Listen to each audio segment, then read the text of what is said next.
Hello नमस्कार दोस्तों। आज हम फिर से बात करने वाले हैं टाटा टेक्नोलॉजी स्टॉक के बारे में और जानेंगे इसके इम्पोर्टेंट सपोर्ट और टारगेट के बारे में। साथ ही हमारा ये वीडियो आपकी एजुकेशन के लिए है, बाय सेल की कोई एडवाइस नहीं है। फिर भी आप ट्रेड करते हैं तो अपने फाइनेंशियल एडवाइजर से कंसल्ट करें। तो चलिए वीडियो की शुरुआत करते हैं। सबसे पहले अगर आप यहाँ पर देखेंगे तो स्टॉक में जब से स्टार्टिंग हुई है तब से स्टॉक जो है हमारा डाउन ट्रेंड में चल रहा है। क्यों? क्योंकि स्टॉक ने जो पहले दिन हाई बनाया था वो 1400 रुपए का था और स्टॉक ने उसके बाद से ही जो है स्टॉक ने एक लो बनाया जो लगभग हमारा बना था यहाँ पे 1150 रुपए का। और स्टॉक ने क्या किया, हमारे इसी लेवल को जो है तोड़ा और स्टॉक जो है हमारा नीचे की तरफ चला गया। तो जब भी स्टॉक हमारा पहली बार ट्रेड करता है तो स्टॉक क्या करता है कि स्टॉक हमारे लेवल को तोड़ करके नीचे की तरफ चला गया। तो इसका मतलब ये हुआ था कि स्टॉक हमारा जो है डाउन ट्रेंड में काम करता हुआ नजर आ रहा है। उसके बाद अगर आप देखेंगे तो इस लो को तोड़ने के बाद स्टॉक ने हमारा एक लो यहाँ पर बनाया जो 1070 का था। फिर स्टॉक ने हमारा लो बनाया था 1033 का और फिर स्टॉक ने हमारा लो बनाया था यहाँ पर अगर आप देखेंगे 1020 का। तो स्टॉक लो बनाते हुए नीचे की तरफ जा रहा है और स्टॉक जब से नीचे जा रहा है तब से स्टॉक हमारा नया लो बना रहा है। तो इसका मतलब ये हुआ कि स्टॉक में एक तो हमें अभी तक भी एक अप ट्रेंड के लिए कंफर्मेशन नहीं मिला। दूसरी बात, स्टॉक अगर एक दिन हमारा ग्रीन कैंडल बना देता है तो उसके बाद से फिर स्टॉक रेड कैंडल बना के नीचे आ जाता है। आज भी अगर आप देखेंगे तो स्टॉक ने क्या किया, एक छोटी सी ग्रीन कैंडल बनाई। अब जो आज का लो बना है वो हमारा 1027 का बना और इससे पहले भी 1026 का बना हुआ था। तो अभी जो लेवल बना है 1026 रुपए का, ये एक हमारे लिए इम्पोर्टेंट लेवल बन रहा है। क्यों? क्योंकि एक तो पुराना लेवल 1020 का है और दूसरा स्टॉक का जो लो बना है 1026 का है। अगर स्टॉक को अब यहाँ से ऊपर की तरफ जाना है तो एक तो हमारा इस लेवल को मेंटेन करके चलेगा 1026 के लेवल को और स्टॉक यहाँ से ऊपर जा सकता है। तो उस केस में आपको एक तो छोटा सा टारगेट लेकर के चलना है 1058 का और दूसरा टारगेट आपको लेकर के चलना है 1070 का।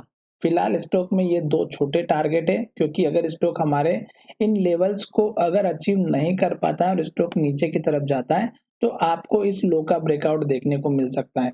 स्टॉप लॉस या सपोर्ट लेवल अगर आप लेकर के चलेंगे तो लास्ट के लो का रखिएगा क्योंकि अगर स्टॉक हमारे इस लेवल को तोड़ेगा तो फिर स्टॉक में और भी गिरावट देखने को मिल सकती है। अब यहाँ पर आप एक चीज नोटिस कीजिएगा कि स्टॉक की ये जो ग्रीन कैंडल थी, इस स्टॉक ने क्या किया था, हाई का ब्रेकआउट नहीं कर पाया। फिर उसके बाद से लगातार रेड कैंडल बना रहा है और लो बनाते हुए फिर से नीचे की तरफ आ रहा है। तो अभी जो 1026 का लेवल है, अगर स्टॉक हमारा इसके नीचे क्लोजिंग देगा तो फिर स्टॉक में गिरावट रहेगी।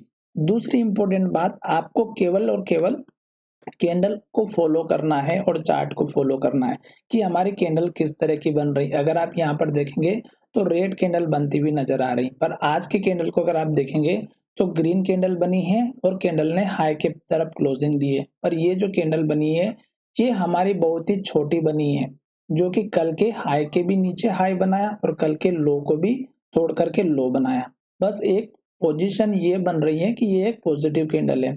दूसरी इंपॉर्टेंट बात, इन केस अगर नेक्स्ट ट्रेडिंग सेशन में अगर ऊपर चला भी जाता है तो आप इस कैंडल के लो का छोटा सा टारगेट रखिएगा 1042 रुपए या 40 रुपए का। क्यों?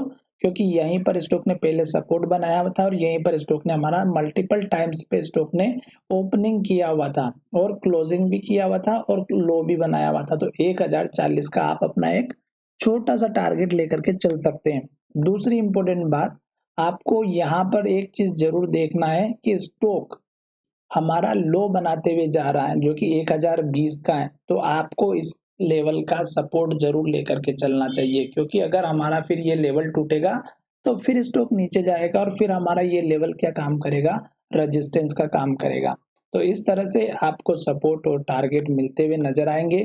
साथ ही स्टॉक के जो हाई है वो भी हमारा वो ऊपर से नीचे की तरफ शिफ्ट हो रहा है। जैसे कि हाई 1400 का था, फिर स्टॉक का हाई हमारा 1280 का था, फिर स्टॉक का हाई हमारा 1200 का था, फिर स्टॉक का हाई 1175 का था, फिर स्टॉक का हाई हमारा 1150 का था, फिर स्टॉक का हाई हमारा यहाँ पर देखेंगे तो 1098 का था। और अब स्टॉक ने अभी यहाँ से हो सकता है एक छोटा मोटा जंप आए और एक छोटा मोटा हमें टारगेट मिले, पर फिर स्टॉक अगर हमारे एटलीस्ट जो पहली बार का जो लो है इसके अगर ऊपर आएगा तो एक हमें अच्छा सा अप ट्रेंड देखने को मिल सकता है। अदरवाइज स्टॉक हमें अभी तक तो डाउन ट्रेंड में ही दिखाई दे रहा है।